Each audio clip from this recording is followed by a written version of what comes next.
Okay, what I'm going to go over today is buttons. How do you attach a button on a fur coat so that you don't sew it with thread and it'll stay attached? What you use is either silk tape. This is a seam binding. And you want the color, of course, to match your button. Or you can use a real thin grosgrain ribbon. You could use a cord, but what you're doing is you want your button to sit up on the fur so that it's not buried down once you do that. So you lace your button with your cord, and on this one is a toggle, and I put the grosgrain ribbon through. Now, obviously, if this was a button I was going to use on a coat, I'd put in the dark brown grosgrain ribbon or the black to match the button so it wouldn't be as obvious. But for this purpose, I want to show you so you can see it. So you take your grosgrain ribbon and you lace it through the hole in the button, and then when you get to the back side, you tie one knot. And that is going to secure the button so that it doesn't slip. Then what you do is you tie one more knot. So there's a total of 2 knots on here. And then you can slip your button through the space that you do on your fur. So normally you'd cut like a 1/4 inch slit. And for some reason this isn't wanting to cut. You'd cut about a 1/4 inch slit, and you pre-mark your buttons where you're going to line it up on your coat or jacket or whatever this might be. So say this is your front edge. Buttons are usually placed 5 to 5.5 inches apart. So if you did 3 buttons, that's normal placement is 3 buttons. So you want to stay at least the width of the button from the front edge. So this button is probably 1.25 inches wide. So the closest to the front edge you can go is about 3/4 of an inch. Otherwise your button's going to hang off the front edge. So if you've got more of a lap, you know, if this is the front edge of your coat and you have the coat, the one front over the other, your front edge might be here, it could be here, wherever it is. You just want to make sure that the button doesn't hang off the very edge, because that's not good. It doesn't look good. So we're going to set our button, just because we're doing it, about this much of a margin from the front edge. Now, if you had a button that was on a double-breasted coat, like say you've got the button here is going to be your button that you're using, and across from it on the other front is going to be your stationary button that doesn't do anything. So for that, all you need is you use the same tape or ribbon or whatever you're going to do, cord, but you don't put any knot behind, because you want that button to sit flush, and so you don't use a knot behind that. If you have a very dense, thick fur, the minimum number of knots to use is 1. If it's a medium dense fur, like this is beaver, I would use 2 knots behind for the shank of the button. If it's a long hair coat like a coyote or a fox, I'd probably do 3 knots behind the button where the tape comes to the back side. So we're going to go back to this one. This is our toggle, and what we've decided to do, this is going to be for a coyote vest.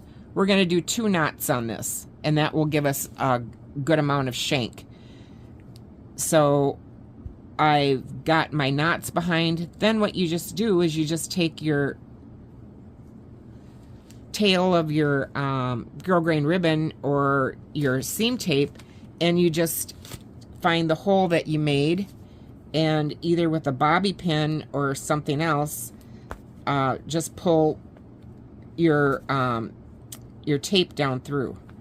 So obviously this is being a little bit more difficult for me because, you know, what am I doing? I'm showing you how to do something.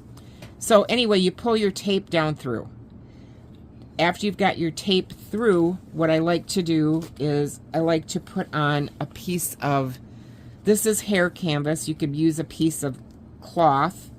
And what that's going to do is around this perimeter of your button is that it's going to, button area, it's going to give that good strength. So I just basted it down, and you can see how I went around the edge. Okay? So my button is through. My knots are right there. You can see it. And then what I use is called a leather button back. You can buy these at Samuel Bauer, or you can cut your own and make your own out of a thicker piece of leather and just use a leather punch. So it's about 1/2 inch apart. You don't want to space too close, but about 1/2 inch apart is what's pretty much normal. And then you pull your leather tie up through the button back, and you tie a knot, and that secures your button to your coat. So here we go, pull it up through. The easy way to make these roll is to just, or go through the slot, or whatever you're doing, is just to roll it, and it goes right through. So then you've got your button back there. It's nice and firm. You pull it down so it's tight, flush, and then you just knot this side. Then after you've got that side knotted, I usually trim the excess off a little bit, and I come back and I stitch the tail down at the top, and I stitch the tail down at the bottom, and then I take a piece of fluff. This is a piece of Angora, and I like to stitch the Angora down around loosely, and what that does is it cushions the feel of this button so that you don't feel it from the inside of the coat. So now your button is secure. It's got a good shank underneath that, see that? So that it won't wear the fur out as much when the loop is against that, and it will stay. It'll give good results. It wears excellent. Now, this is another button that people use, and it's a 4-hole button.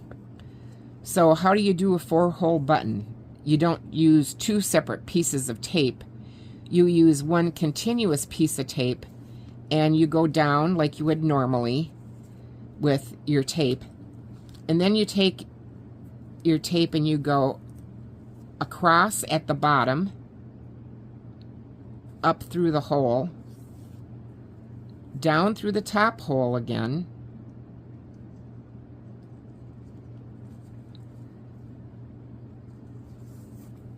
and then you have a nice look. At the back, you can see how that looks. So now your button will hang nice and even after you've got it the way you want it. Then you're going to tie your knot, or knots, depending on how many you want, and you're ready to attach it to your coat. So I hope you found this helpful, and we've done a lot of buttons in my lifetime, and this is the way that we usually always do them in the fur shop. So good luck, and I'll show you how to do an elastic loop closure next.